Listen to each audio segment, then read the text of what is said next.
வணக்கம் நண்பர்களே. உங்கள் பணத்தை பாதுகாக்க வேண்டும் என்றால் இந்த வீடியோவை முழுமையாக பாருங்கள். நம்மில் பலர் பணத்தை சம்பாதிக்கிறோம், ஆனால் அதை சரியாக நிர்வகிக்க தவறுகிறோம். இன்று இந்தியாவில் அதிகம் காணப்படும் முக்கியமான பணத் தவறுகளைப் பற்றி பேசப்போகிறோம். கடைசியில் ஒரு சிறப்பு குறிப்பும் இருக்கிறது, அதனால் வீடியோவை கடைசி வரை பாருங்கள். முதல் தவறு பட்ஜெட் இல்லாமல் செலவு செய்வது. நம்மில் பலர் திட்டம் இன்றி பணம் செலவு செய்கிறோம்.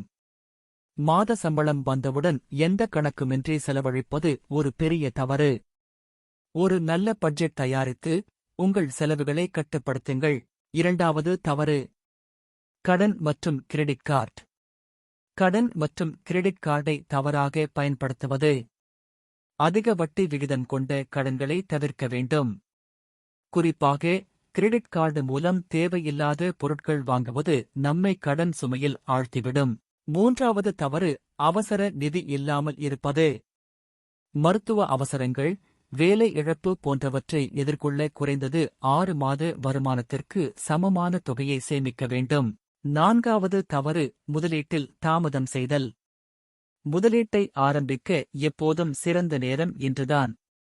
நீண்ட கால முதலீடுகள் அதிக லாபம் தரும், எனவே சிப், பிபிஎஃப் போன்றவற்றில் முதலீடு செய்யுங்கள். ஐந்தாவது தவறு, மோசடி முதலீடுகளில் சிக்குவது. அதிக லாபம் தருவதாக கூறும் திடீர் முதலீட்டு வாய்ப்புகளை நம்ப வேண்டாம். முதலீட்டுக்கு முன்பு சரியான ஆராய்ச்சி செய்யுங்கள். ஆறாவது தவறு, காப்பீடு இல்லாமல் இருப்பது. மருத்துவ செலவுகள் அதிகமாகி வருவதால் ஒரு நல்ல மருத்துவ மற்றும் ஆயுள் காப்பீடு வைத்திருக்க வேண்டும். ஏழாவது தவறு, வரி திட்டமிடல் இல்லாமல் இருப்பது. வரி செலுத்தும் கடைசி நேரத்தில் முதலீடுகளை செய்து தவறான முடிவுகளை எடுக்க வேண்டாம். இஎல்எஸ்எஸ், பிபிஎஃப், என்பிஎஸ் போன்ற நிதி சேமிப்பு திட்டங்களை பயன்படுத்தி வரி சேமிக்கலாம். எட்டாவது தவறு, புரியாத முதலீடுகளை செய்யுதல். சமூக ஊடகங்களில் வந்த தகவல்களை நம்பி முதலீடு செய்ய வேண்டாம். முதலீட்டுக்கு முன்பு நல்ல ஆராய்ச்சி செய்யுங்கள். ஒன்பதாவது தவறு, ஓய்வு காலம் பற்றி திட்டமிடல் இல்லாமல் இருப்பது. நம்மில் பலர் ஓய்வு பெற்ற பிறகு என்ன செய்வது என்று திட்டமிடுவதில்லை. இபிஎஃப், பிபிஎஃப் போன்ற முதலீட்டு திட்டங்களில் முதலீடு செய்து ஓய்வுக்கால பாதுகாப்பை உறுதி செய்யுங்கள். பத்தாவது தவறு, முதலீடுகளை விரிவுபடுத்தாமல் இருப்பது.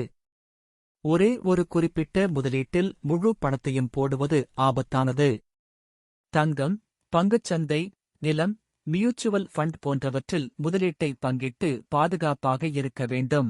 கடைசியாக ஒரு முக்கியமான குறிப்பு, உங்கள் வருமானத்திற்கேற்ப உங்கள் செலவுகளை நிர்வகிக்க பழகுங்கள். பணத்தை எப்போதும் புத்திசாலித்தனமாக கையாளுங்கள், உங்கள் எதிர்காலம் பாதுகாப்பாக இருக்கும்.